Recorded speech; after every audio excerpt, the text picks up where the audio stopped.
Teenage black belts. I was in a discussion and they were talking about teenage black belts. Should you or shouldn't you? Particularly, are there any teenagers who should get real high-ranking black belts? Well, I'm gonna say this. I think if a teenager has earned it, they should get a black belt. Period. I don't think that you have to be 21 years old to get a black belt. I think if you've put in the time, you should get it. So far, I have only awarded 2 teen black belts. Both of those were my offspring.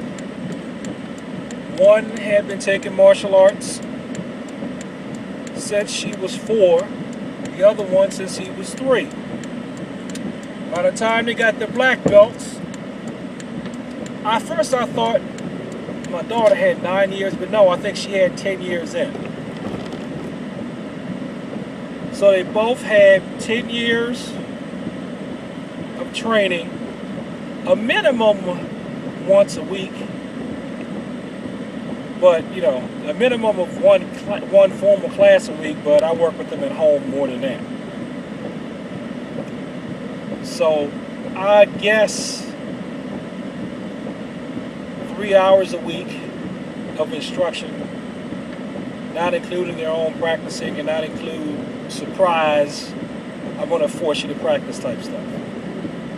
Nothing brutal. And I don't think either one of them are the next Bruce Lee.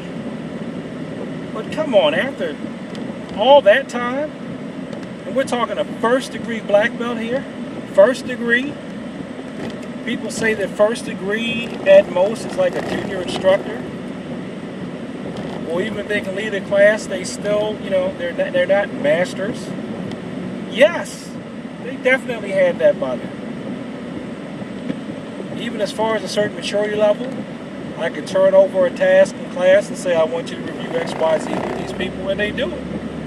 First degree black belt. Both of them were first degrees in Taekwondo and had a minimum of a green belt in Judo.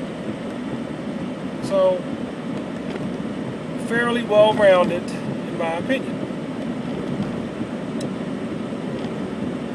There's another young lady who left before she was going to get her black belt.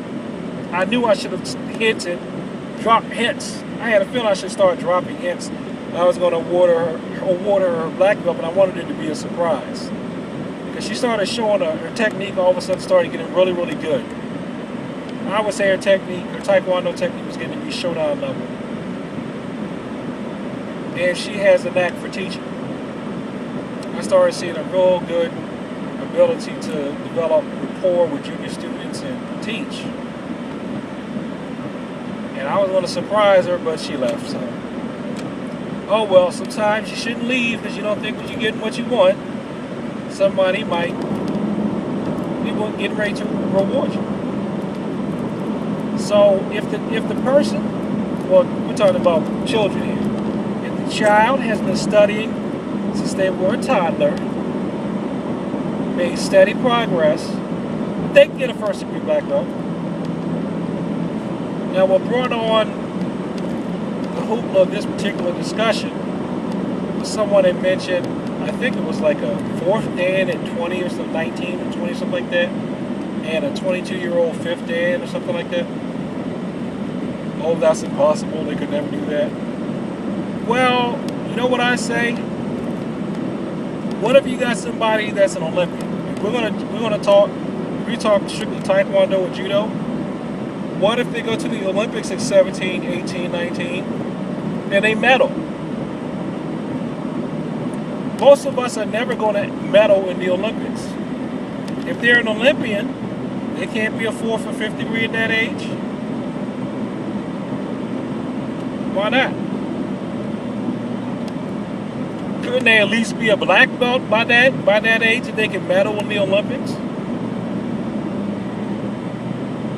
I would think so. If you can medal in the Olympics are you not at least a third degree? Wouldn't that be worthy of at least a third degree effort? Definitely worth a second or first degree effort if you medal in the Olympics. I mean, with me, it would depend. If the person could medal in the Olympics, but the maturity was just not there, I would say the most restrictive I would probably do is just, they have time and grade requirements, and when it's time, they just get promoted because of what they did in the Olympics already. I'm not going to test them if they medal in the Olympics, which is supposed to be the highest level of competition. So I don't have a problem with teenage black belts. You know, I've taken lessons from teenage black belts in the past. I'll tell you what, they taught me stuff. I didn't know anything at the time, but so what? They knew more than me. And they knew more than me, and they could behave decently. They showed me respect, so I bowed sensei, and I showed them respect. I don't see what's wrong with that. And that's another thing, you know. Somebody knows more than me, and they treat me decently, I will study with them. If I can afford it, that is. If I can't afford it, I can't afford it. That's what's been holding me back. I either can't afford it. We're studying with a lot of people I wanted to study with is I haven't had the money and the time. You know, work, family. So I do what I can right now. With teaching and studying on my own. But, yeah. You know, I'm not going to let the internet's opinion of you or your style, I'm not going to let other people's opinion of you and your style, or you or your style necessarily deter me from studying with people. I've done it. How could you study with that person? I don't like that person. That person did this. Blah, blah, blah. It's like, well, if they didn't do anything criminal, they didn't do anything to hurt another person, hey, they know more than me. They know more than me. They respect me.